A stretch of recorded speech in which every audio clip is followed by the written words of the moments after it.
আসসালামু আলাইকুম রহমতুল্লাহ। সুপ্রিয় শিক্ষার্থীবৃন্দ, আশা করি তোমরা সবাই ভালো আছো। এই ভিডিওটা তৈরি করছি নবম শ্রেণীর শিক্ষার্থীদের জন্য। 2024 সালের নবম শ্রেণীর গণিত বার্ষিক পরীক্ষার প্রশ্নপত্র নিয়ে আজকে আলোচনা করব। শিক্ষার্থীরা, তোমরা জানো যে এনসিটিভি থেকে তোমাদের একটা প্রশ্ন দেওয়া হয়েছিল, সেই প্রশ্নের আলোকে কিন্তু এই প্রশ্নগুলো তৈরি করা হচ্ছে। তো ওই প্রশ্নের উত্তরপত্র আমাদের চ্যানেলে দেওয়া আছে, তোমরা কমেন্টে প্লেলিস্টের লিঙ্ক পেয়ে যাবে, সেখান থেকে দেখে নিতে পারবে।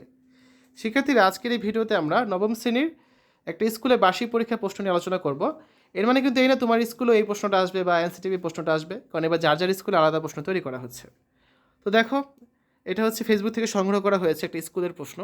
তো ক বিভাগে থাকবে নৈর্ব্যতিক অংশ, যার মান 25। তো এখানে প্রথমে থাকবে কি 15টা বহু নির্বাচনী প্রশ্ন, ঠিক আছে? এই 15টা বহু নির্বাচনী প্রশ্নের উত্তরগুলো তোমাদের সঠিক উত্তরটা খাতায় লিখতে হবে। তারপর থাকবে এক কথায় উত্তর দাও, এই ধরনের প্রশ্ন থাকবে 10টা। এগুলোর উত্তরগুলো তোমাকে এক কথায় খাতায় লিখতে হবে। তাহলে 15 আর 10 যোগ করলে কত হচ্ছে? 25 নাম্বার, যেটা হচ্ছে তোমাদের নৈর্ব্যতিক অংশ। তারপর খ বিভাগে থাকছে রচনামূলক অংশ, যার মোট মান হচ্ছে কত? 75।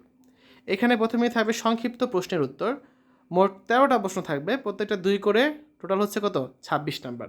এখন দেখো, এই 13টা প্রশ্নের ক্ষেত্রে তোমাদের যে 5টা বা 6টা অধ্যায় পরীক্ষা দেওয়া হয়েছে, সেই বার্ষিক পরীক্ষার সম্পূর্ণ সিলেবাসটি তোমাকে কিন্তু কভার করতে হচ্ছে। কেন? কারণ সিলেবাসে যে কোনো জায়গা থেকে প্রশ্ন হতে পারে। আর যেহেতু কোনো অতিরিক্ত প্রশ্ন থাকছে না, কারণ 13টা থেকে তোমাদের কিন্তু 13টা প্রশ্নের অ্যান্সার করতে হচ্ছে, তাই তুমি চাইলেও কিন্তু কোনো অধ্যায় বাদ দিতে পারছো না, কারণ সেক্ষেত্রে দেখবে তোমার প্রশ্ন পরীক্ষা কমন পড়েনি, ঠিক আছে? তাই শিক্ষার্থীরা বইয়ের সিলেবাসটা সম্পূর্ণ কভার করে যাওয়ার চেষ্টা করবে। এরপর থাকছে দৃশ্যপট নির্ভর রচনামূলক প্রশ্ন। এখানে অবশ্য সুবিধা আছে কিছু, কারণ 10টা প্রশ্ন থাকবে, মানে 10 সেট প্রশ্ন থাকবে, সেখান থেকে তোমাদের 7 সেট প্রশ্নের অ্যান্সার করতে হবে। প্রত্যেকটা 7 করে মোট হচ্ছে কত? 49 নাম্বার। তো দৃশ্যপটগুলো কেমন হতে পারে? যেমন এখানে বলা আছে একটা সমান্তর ধারা 12তম পদ 77, 19তম পদ 9, এর আলোকে 2টা প্রশ্নের উত্তর। আবার এখানে একটা গুণিত ধারা দেওয়া আছে, তার আলোকে 2টা প্রশ্নের উত্তর, ঠিক আছে? তারপর দেখো, এখানে আবার লগের চ্যাপ্টার থেকে প্রশ্ন করা হয়েছে, সূচকের থেকে প্রশ্ন করা হয়েছে, ত্রিকোণমিতি থেকে প্রশ্ন করা হয়েছে।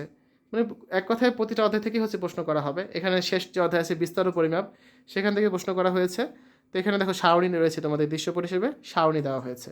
তো দৃশ্যপট হিসেবে কখনো অঙ্ক থাকতে পারে, সারণী থাকতে পারে, ত্রিকোণমিতির অনুপাত থাকতে পারে, ছবি থাকতে পারে।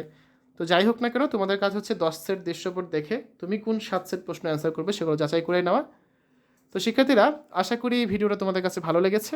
এতক্ষণ আমরা নবম শ্রেণীর গণিত বার্ষিক পরীক্ষার স্কুলের প্রশ্নপত্র নিয়ে আলোচনা করেছিলাম। পরবর্তী ভিডিওগুলো দেখার আমন্ত্রণ জানিয়ে আজ এখানে বিদায় নিচ্ছি। আল্লাহ হাফেজ।